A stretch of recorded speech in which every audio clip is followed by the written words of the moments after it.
Veggie corner. இன்றைக்கி வந்து தீபாவளிக்காக ஒரு ஸ்பெஷல் ஸ்வீட் பண்ணுறோம். பாதாம் யூஸ் பண்ணி பாதாம் கட்லி ஒரு ஆல்மண்ட் கட்லி, ஆல்மண்ட் பர்ஃபின்னு சொல்லலாம். இதை வச்சு பண்ண போகிறோம். இதுக்கு நான் 1 கப்பு பாதாம் எடுத்திருக்கேன். அப்புறம் கொஞ்சம் குங்குமப்பூவை பாலில் போட்டு வச்சுருக்கேன். இப்போது இந்த பாதாமை வந்து பாய்லிங் ஹாட் வாட்டரில் ஆஃப் பண்ணிவிட்டு ஆட் பண்ணியிருக்கேன். அந்த 1 கப் பாதாமை. இது வந்து let it rest for ½ an hour to 1 hour இப்படியே இருக்கட்டும்.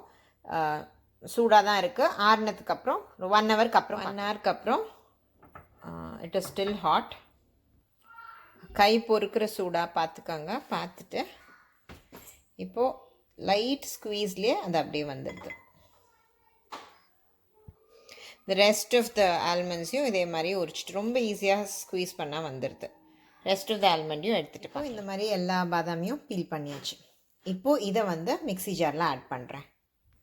அதோட இந்த சோக் பண்ணி வச்ச இந்த மில்க்கையும் ஆட் பண்ணிடுறேன், சாஃப்ரான் மில்க்கும். இப்போது இதை ஒரு பேஸ்ட்டாக அரைச்சிக்கணும். கொஞ்சம் கொஞ்சமாக பாலோ தண்ணியோ விட்டு அரைங்க. அப்புறம் ரொம்ப வாட்டரி ஆகிடும். ஒரு பேஸ்ட் கன்சிஸ்டன்சிக்கு வேணும். பார்த்துட்டு ஆட் பண்ணிக்கோங்க. பாலோ தண்ணியோ நல்லா பேஸ்ட்டாக அரைச்சாச்சு. அது தொட்டு பார்த்திங்கனாலே தெரியும் உங்களுக்கு. நல்லா இதுக்கு மேலே சாஃப்ட் ஆக முடியாது, அவ்வளோ சாஃப்ட் பேஸ்ட் ஆகிடுது. இப்போது ஒரு நான்ஸ்டிக் தவாவை அடுப்பில் போட்டிருக்கேன். இதில் ஒரு 2 டீஸ்பூன் நெய் விடலாம். நெய் ஆட் பண்ணியிருக்கேன். நெய் உருகின உடனே இந்த பாதாம் பேஸ்ட்டு இதில் ஆட் பண்ண போகிறேன். இப்போது இதை நல்லா அந்த நெய்யில் மிக்ஸ் பண்ணி விட்டுக்கலாம். இப்போ நம்ம 1 கப்பு பாதாம் எடுத்தோம். அதனால் equal quantity of sugar, 1 cup of sugar இதில் ஆட் பண்ணோம். ஒரு 2 மினிட்ஸ் இது நல்லா அந்த நெய்யில் சாட்டே ஆட்டோம். அதுக்கப்புறம் நம்ம சர்க்கரை ஆட் பண்ணோம். நல்லா அது ரோஸ்ட் ஆகிட்டே இருக்கு. இந்த டைமில் அதே கப்பில் 1 கப் சுகர். உங்களுக்கு சுகர் கொஞ்சம் கம்மியாக இருந்தால் தான் பிடிக்கும். ரொம்ப ஸ்வீட் ஜாஸ்தி வேண்டான்னா கொஞ்சம் குறைச்சிக்காங்க. நான் கொஞ்சம் கம்மி தான் எடுத்திருக்கேன். லெஸ் தென் 1 கப் தான் எடுத்திருக்கேன். இப்போது இதை ஆட் பண்ணணும். ஆட் பண்ணிவிட்டு இப்போது தண்ணி விட்டுக்கும். இது ஆட் பண்ணதுனால இதை மிக்ஸ் பண்ணிகிட்டே இருக்கணும். ஒரு ஸ்டேஜில் மேபி ஒரு 10-15 மினிட்ஸில் அந்த தவாவில் ஒட்டாமல் வரும். அதுதான் பதம். அதை வரைச்சி உங்களுக்கு காமிக்கிறேன். 10 to 15 மினிட்ஸ் 20 மினிட்ஸ் ஆயிருக்கு. அதுக்குள்ளே பார்த்தீங்கன்னா அந்த ஒட்டாமல் சுருண்டு வர பதம் வந்திருக்கு. இதுதான் this was what I was talking about.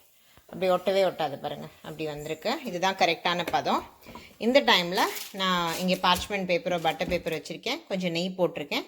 இதை ஸ்ப்ரெட் பண்ணி விட்டு இப்போ நெய் இதில் ஸ்ப்ரெட் பண்ணி விட்டுட்டேன். இப்போது இதை எடுத்து இதில் ட்ரான்ஸ்ஃபர் பண்ணணும். ட்ரான்ஸ்ஃபர் பண்ணியாச்சு. இப்போது இதில் ஒன்றுமே பண்ண முடியாது. இது கூலாகிற வரைக்கும் இதை வச்சு ஒன்றுமே பண்ண முடியாது. So let it cool. சும்மா ஸ்ப்ரெட் பண்ணி விட்டுருக்கேன். நல்லா கூலாட்டும். கூல் ஆனதுக்கப்புறம் இதை ஒரு கையில் நெய் தொட்டு நல்ல ஒரு பால் ஷேப்க்கு இதை சுருட்டிக்கணும். இது ஃபஸ்ட் இது கூலாட்டும், அப்புறமா பார்க்கலாம். ஒரு ½ an hour ஆற வச்சுருக்கேன். நல்லா ஆறி போச்சு. இப்போது கையில் கொஞ்சம் நெய் தடவிட்டு இதை ஒரு பால் மாதிரி அப்படியே சுருட்டிக்கலாம். பாருங்கள், அப்படியே அழகாக வருது பால் மாதிரி. இன்னும் கூட கொஞ்சம் சூடு இருக்குது, கை பொறுக்கிற சூடாக இருக்குது. இதை ஒரு பால் மாதிரி ஆக்கிட்டு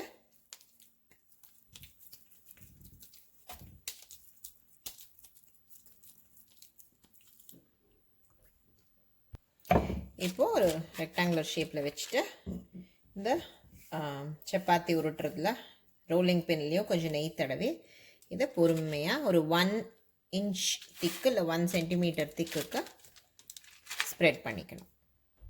இந்த மாதிரி 1 centimeter ராதர் 1 inch கூட இல்லை 1 centimeter திக்குக்கு இது ஸ்ப்ரெட் பண்ணிவிட்டு இதை ஃப்ரிட்ஜில் இல்லை ஃப்ரீசரில் ஒரு ½ an hour வச்சுட்டு அப்புறம் பீஸ் போட்டால் சூப்பராக பீஸ் வரும். ஒரு ½ an hour வச்சு எடுத்திருக்கேன். ஃப்ரிட்ஜ்லேயும் வைக்கலாம், ஃப்ரீசர்லேயும் வைக்கலாம்.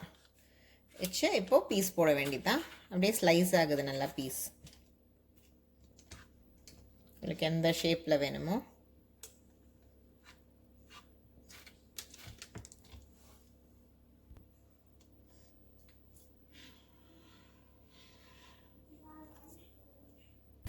இந்த மாதிரி பீஸ் போட்டாச்சு. இப்போ பார்த்தீங்கன்னா அப்படியே ஈஸியாக வெளில வருது. இது இப்போது ஃப்ரீசரில் கொஞ்சம் நேரம் வச்சேன். அது அப்படியே பீஸ் ஈஸியாக வருது. பாதாம் கட்லி செம்ம டேஸ்டியாக இருக்குது. தீபாவளிக்கு நீங்களும் ட்ரை பண்ணி பாருங்கள். இதை சர்வ் பண்ணிவிட்டு உங்களுக்கு காட்டுறேன். தேங்க்யூ.